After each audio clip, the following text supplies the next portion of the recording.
Hi, how are you this morning? I'm really sorry because I have a beautiful presentation, but I couldn't find it. It's somewhere in there. It's been done through the work of 8 years, starting from 2005 when I started building this support network. In 2005, the National Liberation Zapatista Army, I don't know if you are aware of them, they decided to call society to discuss what should be done. So they invited everyone to come to the jungle in Chiapas, in Mexico, and talked with the army. I was one of the persons that went there, and at the time I was doing hacktivism and online soap operas and interactive cinema and video games, and I was completely convinced that that's how the world is going to change. But what happened to me was that I found out some people in the country don't have electricity or water. No? Don't have what? Electricity or water. So that was really, really shocking to me. I got there and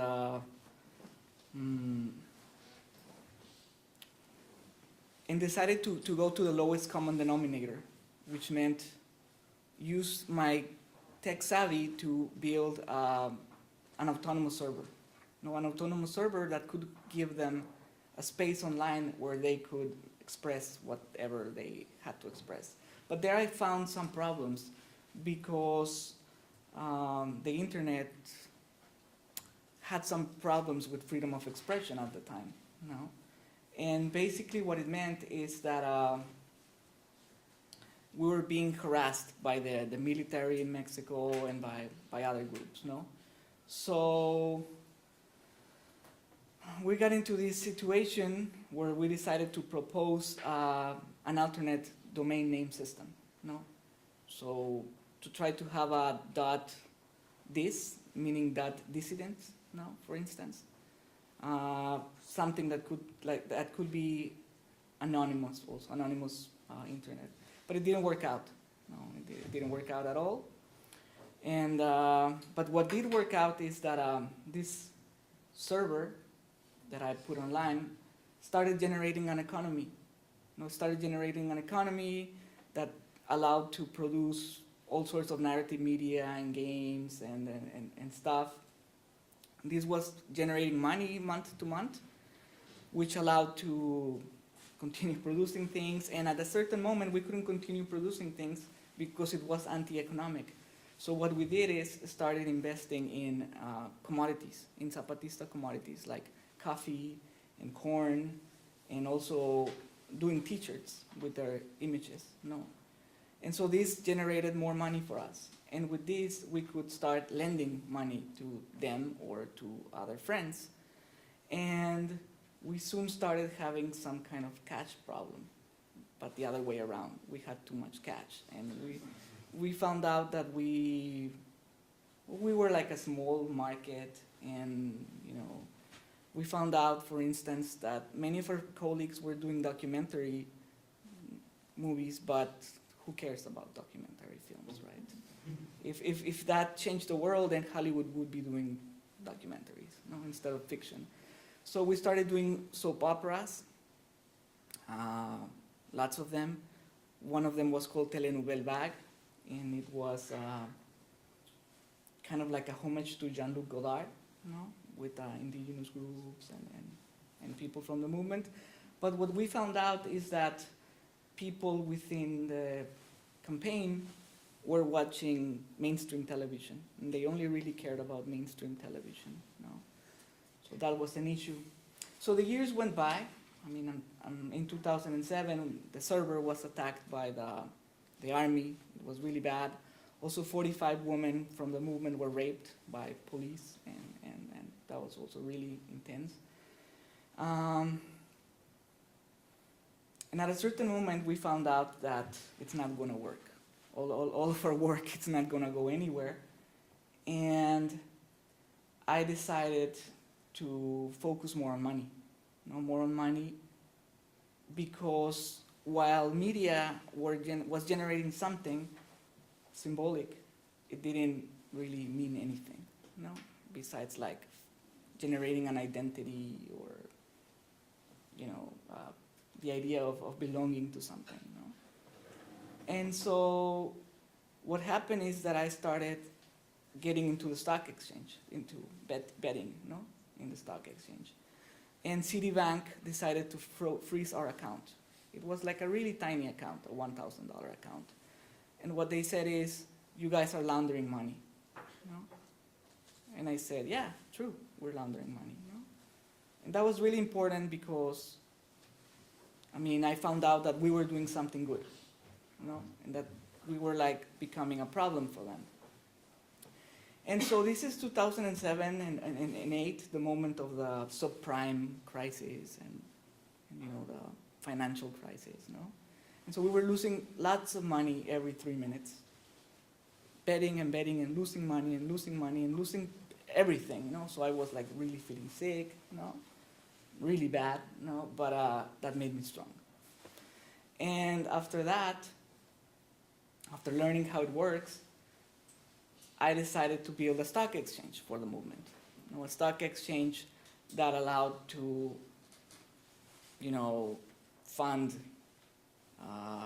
cooperative projects and media projects where people would actually put money where their mouth was. And we found an algorithm that measured 40 different metrics. And this way, this algorithm was not being mediated by us, and it was more objectively, valuing what these shares or these projects were worth. And people could either buy shares with labor, or with money. So you could both do labor and money, and you could also catch or trade these shares for something else, So this allowed us also to work with futures. So like this is coffee, it's coffee that is produced, I think this is from the jungle, and there's also coffee from the mountains, and this is like a non-commodified sort of coffee because it's worth what it costs, not its value, So it's really expensive, because it takes into account the work of people. And also you cannot very easily buy it. On the one side, because it doesn't pay taxes to the Mexican government. And also because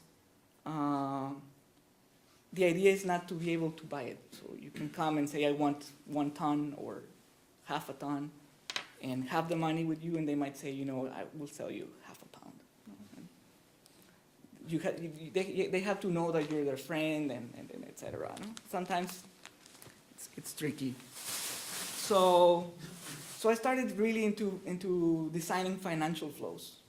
For instance, I found out that in Korea, activists buy this coffee, but they buy it from Japan. So sometimes this coffee is rotten, So I thought, okay, how can I send coffee from Mexico?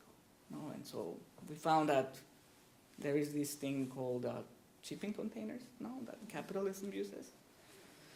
But the thing is, it costs like $60,000 to send this.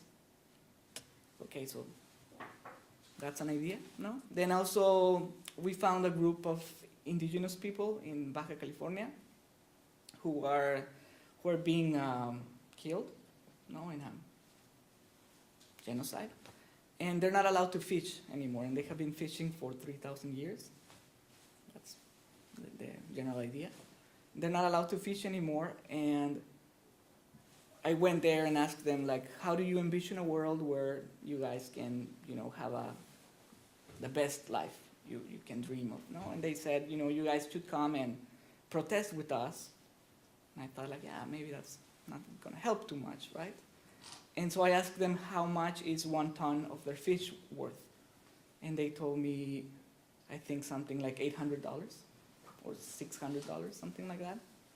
And so I was like, yeah, maybe we should just buy 1 ton of your fish and sell it in the closest city 10 times the amount, because that's anyhow what it costs. And I talked to some activist friends, and they said, no, we don't want to sell fish. We will do T-shirts and stickers. And I said, yeah, but if we do t-shirts and stickers, we will buy them among ourselves. So that's not really going to help, no? So we started working on actually like bringing this fish to the city and selling it ourselves. No? Of course, there's a problem with that because in the process, you become a guy that sells fish and not an artist, no? And you stink, and you have to worry about many things that you don't want to think about, no? So that's what the kind of things that started to happen. Also, we started seeing the relationship between banks and the financial system and economy, no? When you put money into the bank, you get some interest, maybe 0.5 or something. I don't know what's the rate in the UK. But what you don't know is that money is being lent to these people and that people in this industry, blah, blah, blah. But when you're designing your own system, you have to actually find all these people to lend the money to, and you have to sell this and produce that, So it becomes like annoying, really, really, really annoying. And so this thing started to grow. It didn't grow too much, but we managed to maybe pool about $70,000, And this was an activity that before it was costing us money to create files and put them online, blah, blah, blah. So we did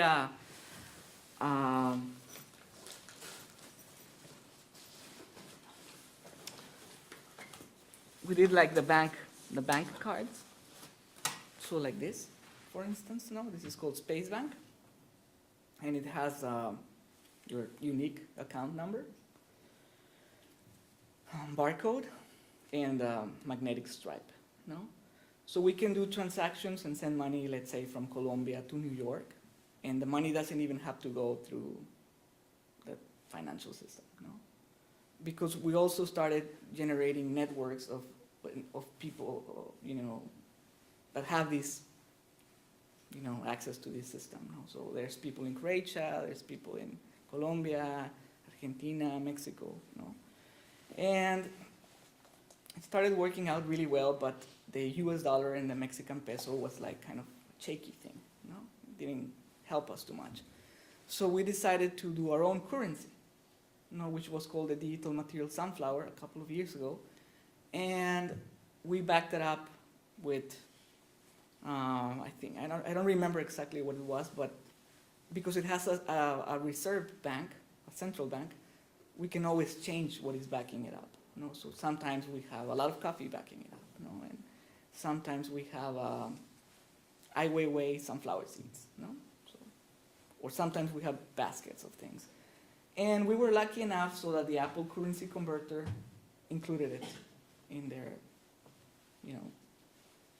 converter.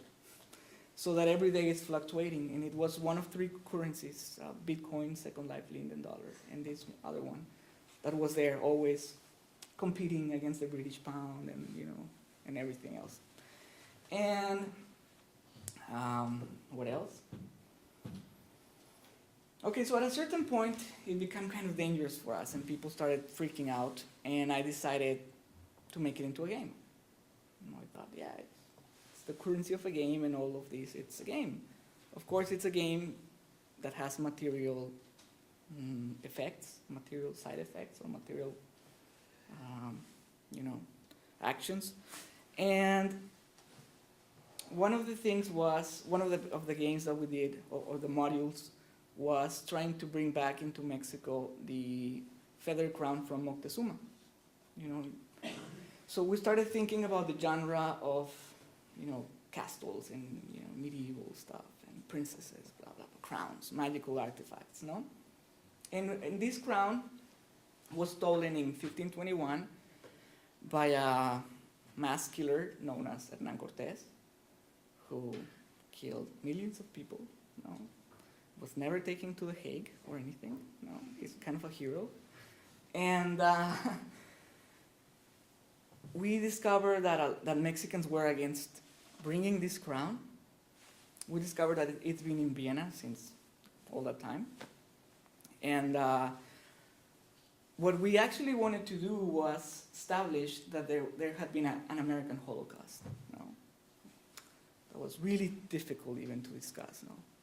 Yeah, the idea of brown people Holocaust.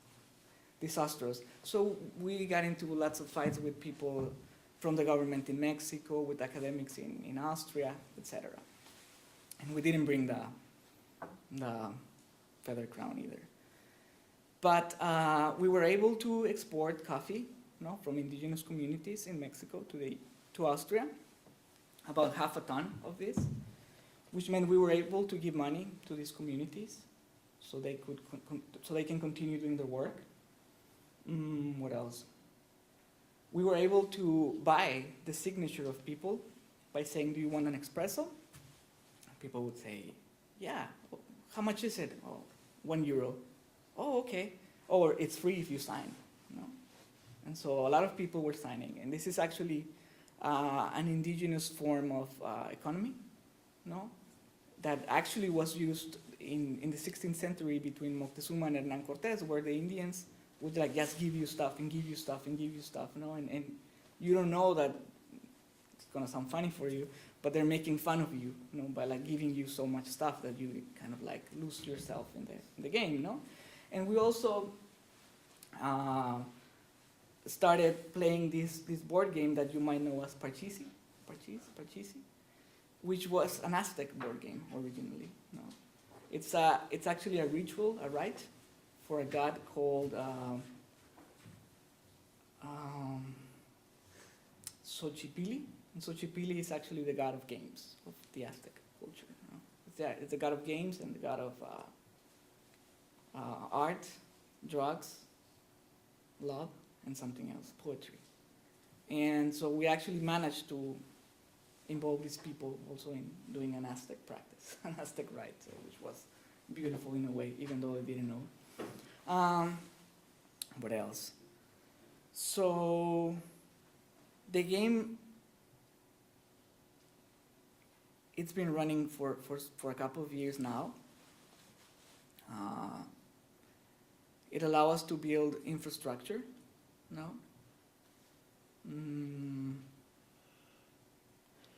And what else?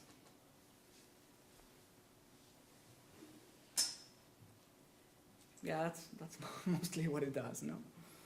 Also, people tend to get more excited about doing things than if they think it's not a game. And also because activism sometimes is very, very bad. And people do this kind of Facebook activism or do something that is completely meaningless. Once you think that it's a game, you stop worrying, and you say, okay, this is what I do from 9 to 10. It's a game. I'm not going to, live my life and waste it. And you just do 1 hour a day, but you're seeing the effects. And I'm really sorry that I cannot plug my computer. And we have this amazing spreadsheet with everything being measured there, And it's really, really beautiful. And we're working with databases and setting up clouds in different countries, So right before coming to the UK, I started being followed by a guy, a Mexican agent. Really, I'm not being paranoid, and this is not a joke. And he told me to not talk about these things here, And it gets really scary, but at the same time, it's okay, we're doing something right, And that's really important, It's not as important as when you actually, I don't know if you know about the Zapatista school. They just did 3 different courses. The first one was in August, and 2,000 people from all over the world came to the jungle to learn about them. There was another one in December and another one in January, and also thousands of people come every time, to see what's going on there. So I just do the game, and try to help in whatever way I can. So people are winning coffee, when playing the game, just as when you go to an arcade, when you win maybe a bear or some little cars, And we're sending also postal letters with organic corn, and clues, and we have actors also that approach people and tell them things, and we have had some crisis with people that really go crazy, because they think they entered something that they didn't enter, and we had like some bad situations where I think other people have got into the game and intervened, and it gets really scary sometimes. I wish that this person who has been following me was one of these interventions, but it isn't, So, yeah, if you have any question, please shoot, because, I wish I had shown you the movie, but I'm really sorry. Any questions for Fran? How do we sign up? Well, you can sign in different capacities. So, like, you can open a Space Bank account. It costs $5. I don't know the exchange rate with the pound. If you want to play the game, it costs $18 per year. This is like let's say like one of the newspapers where this information is being published, but there are others. There are many groups within the game, different banks also. So not everyone is enrolled in the same capacity. There are like different agendas, of course. And yeah.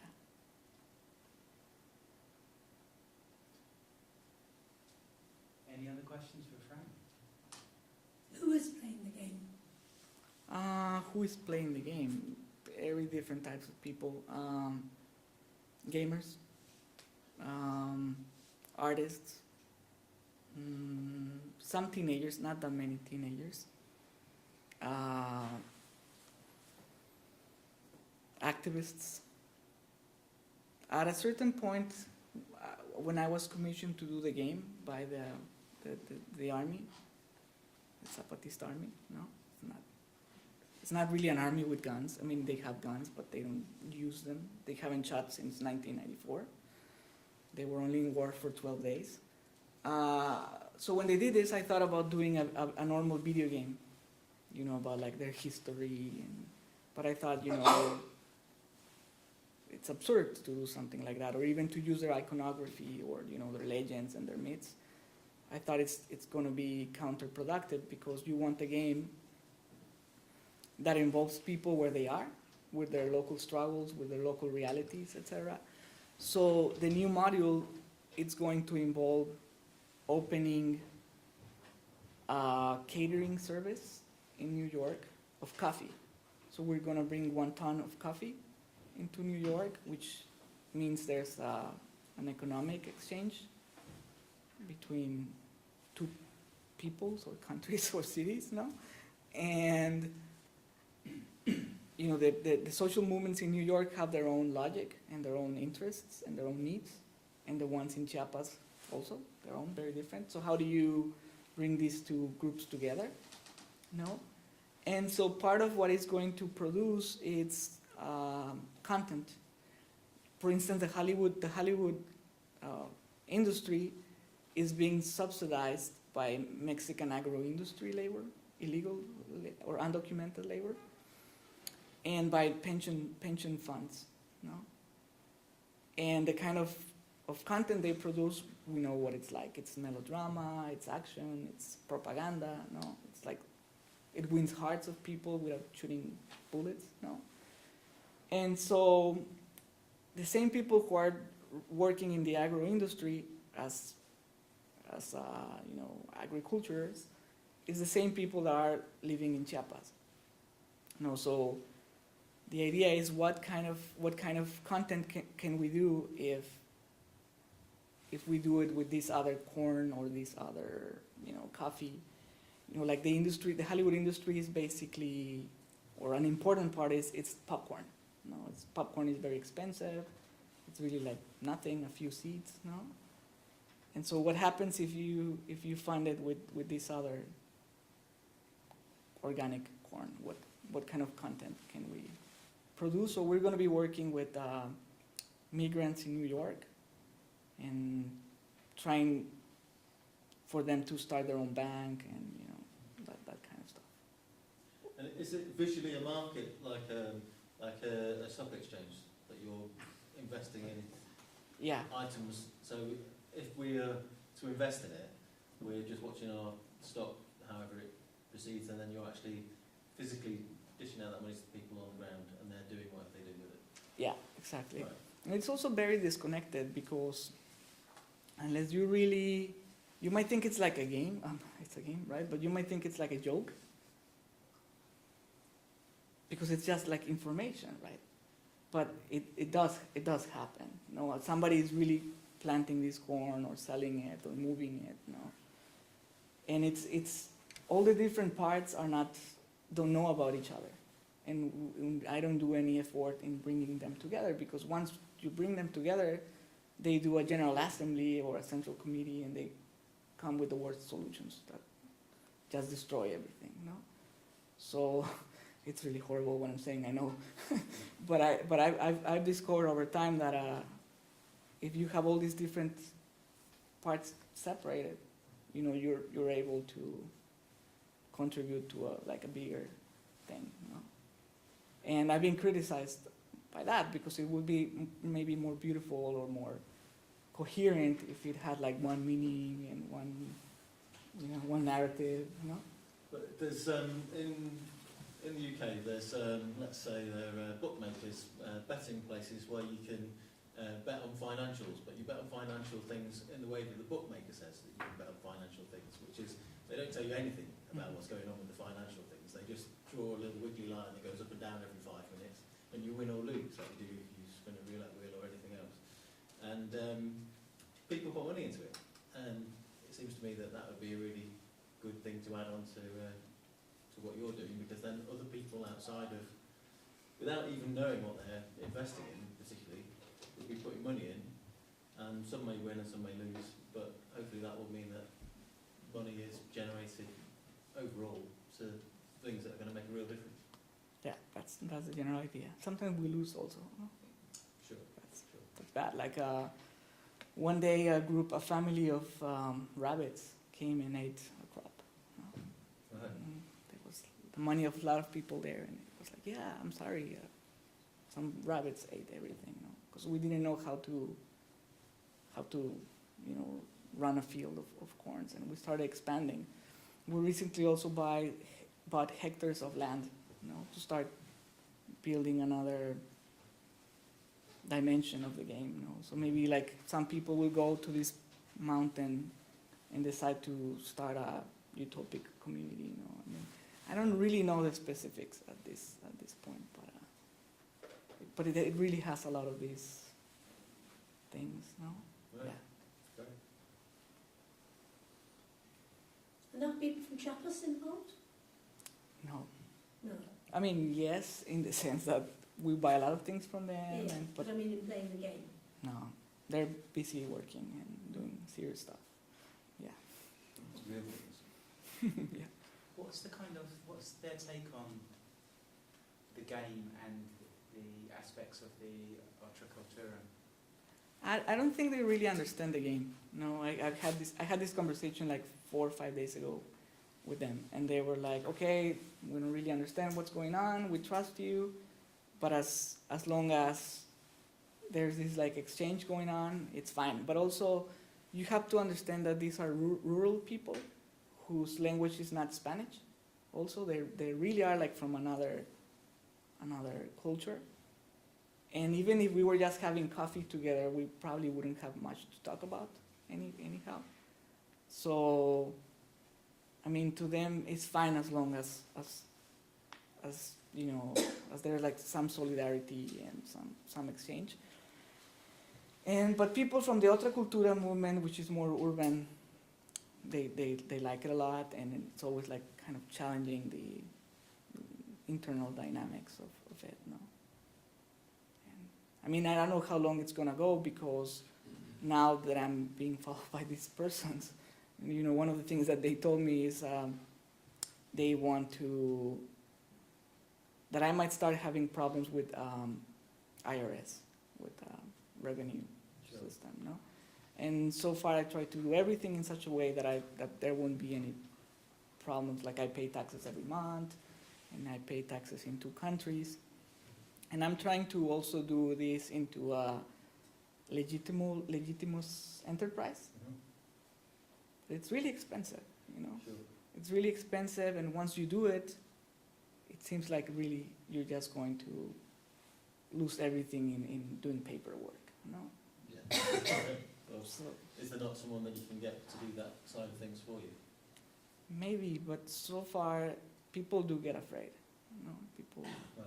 And what about if it was offshore or something like that? You know, where people that have lots of money seem to find ways of avoiding paying tax quite easily, really. So, Yeah, I was thinking about the city. No, that was one of the. But no, I think it's really a bad idea because then people might think that there's actually some money involved, right, and we're not there. So, right.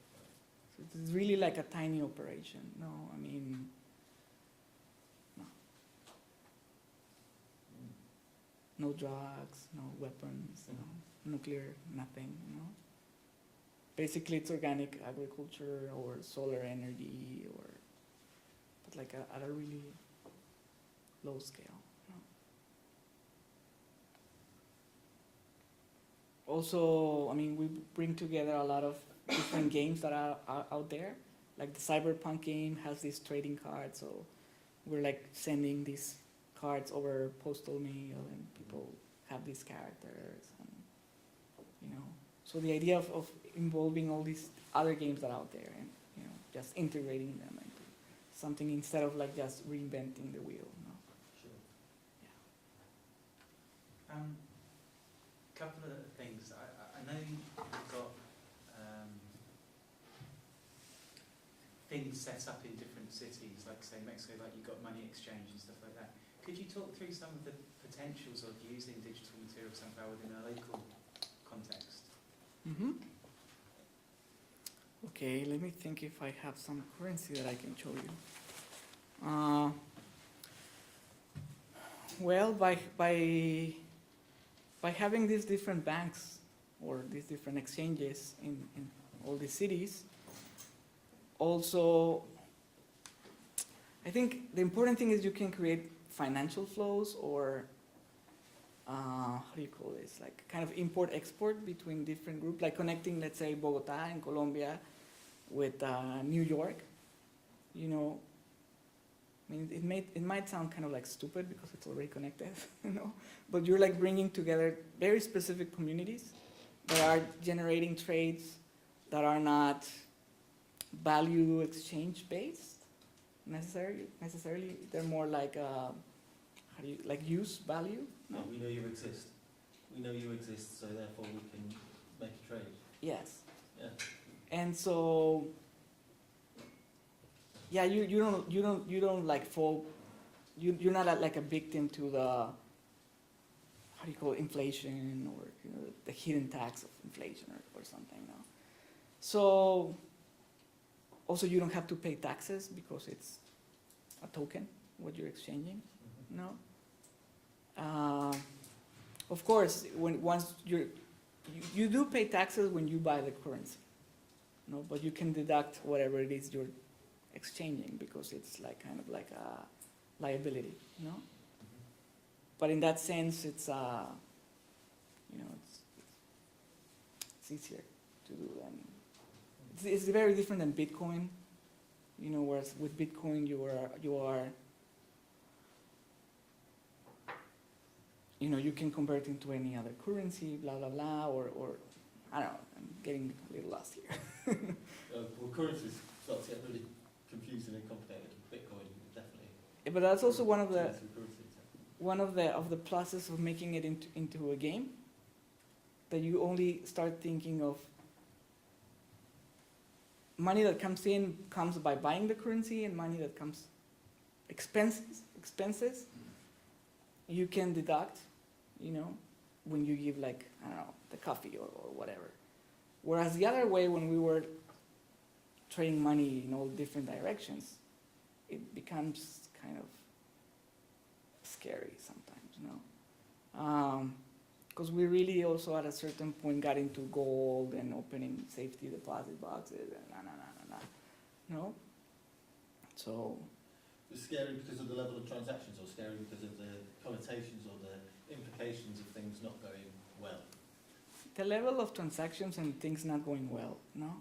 Right, okay. And also because a lot of people associated with the game start thinking that there's actually money, you know, and either they want to get paid or they start to get very ambitious, or because the way it runs, it's kind of like a market socialism. But that's almost, but that's a game, isn't it? So Yeah. when you play a game, you kind of go, "Oh, I'm going to be the best. I'm going to be the best at this game. Uh-huh. And so, I want to win." and that really, really drives some people crazy, you know, to a point of breaking, you know. Right. And so, for instance, you could subsidize something within the game. You know, you could say, yeah, we're going to subsidize culture.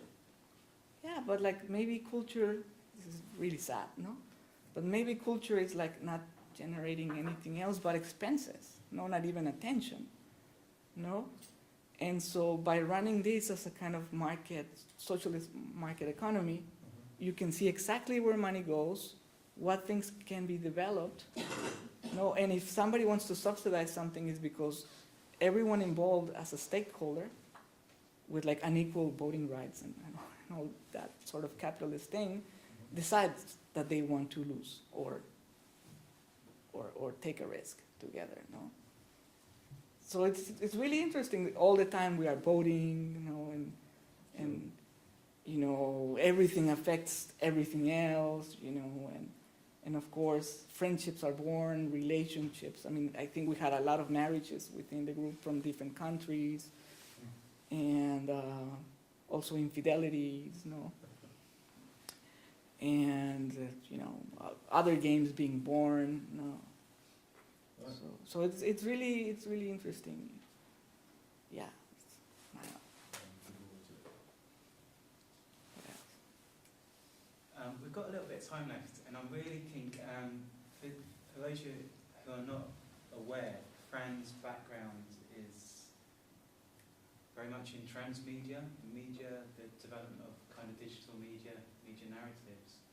I just would like you, if possible, Fran, if you could just say a little bit about your kind of take on the future of this sort of thing, because you made a very conscious decision by framing what you do within an alternate reality game. So maybe some kind of final thoughts on your reflections so far, and maybe looking ahead, what you think the potentials of this sort of approach are. Mm-hmm. So, I mean, I'm thinking about doing this whole game into a small network state. It's there, but it's not really. It's still like on the cocoon, no. So the idea is how to start administering or doing policy within networks that have their own currency, you know, that have their own production, their own economy, you know, their own everything, you know. And of course, this gets to be run in the normal world as an enterprise, you know. Kind of like a strange mix of private run state, but that is really, or in the world, it's you know, it's in the game, it's kind of like a utopia or something. No? I don't know if it's going to work, but yeah, that's where I decided to. That's where I decided to work for the next 6 years or so. No. In September we start designing. Next September we start designing the first 5-year plan, and in 2015 it's going to be 10 years of running this. No. I don't know where this is going to lead, really.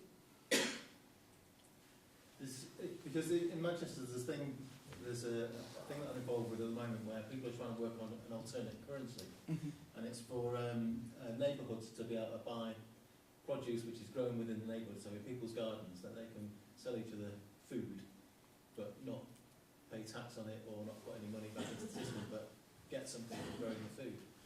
And so they have these tokens that they can exchange for different things in tiny little areas. So a street might have this little microeconomy set up. And what you're doing sounds really interesting as far as all that's concerned. And so far, I mean, they're sort of toying with the idea that these will be called Manx, because in Manchester, we are Vegas. Nice. But it's one of those things that it's been going for years, the planning and whatever else, and it's the local council that are involved to a level, and they've had to do so much background work to be allowed to get to, they're sort of, we're almost ready to actually launch it. It's been going on for years and years and years and years because they're trying to make sure that they're not going to tread on anyone's toes, upset any other government agencies, whatever else. And that's in Manchester, and there are more environmental projects cropping up all over the place where people would be interested in some other form of currency which was just related directly to that process. Mhm. And whether there's some means to sort of apply what you've found out so far or what you've learned to those, or even share. I think it's really interesting ways of doing some business, and maybe you can sell that service to these people to help generate more income to your system. Yeah, I think it's like doing a currency. It's an amazing experiment. It's the way that the digital material sunflower started was as a support network economy, which only lets you go that far, or this far, and it's fine, but it uses like the collective output of everyone to fund a very specific something, and we're trying to go past that, but I don't have that mentality in me, so I think I'm going to need some other person. This past November, I worked on launching a new currency called Cacao, and I think it's kind of like a time currency, but not only, it also has a face value in pesos. And I was able to generate something like $5,000 in about a week or something, in that currency, in labor, and also bringing 100 collectives of people that are either, distributing some kind of food or tea or something, or art or clothing, It was really amazing, but now that economy is kind of dead. It needs like a police person to be sending emails to them and telling them, you should activate the economy, you should do this, you should do that. And that's really like, you become a banker. You really become a banker. Like Space Bank, every day I'm like doing something. But that model of Cacao is going through different cities now. It's slowly starting to go through other places. And with the digital material sunflower, we're bringing together a different type of more activist sort of people, But I think because it's, with game theory, you have to be able to have all these different relations and dimensions, and it's, I don't know. Maybe also generate different apps and platforms to bring together different sorts of people.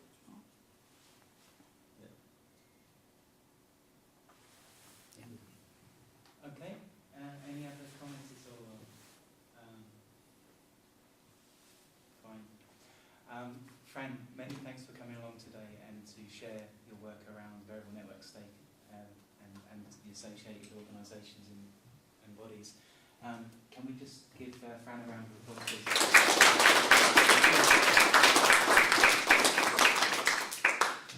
And if you guys would want to buy some coffee or stuff, I have. And can we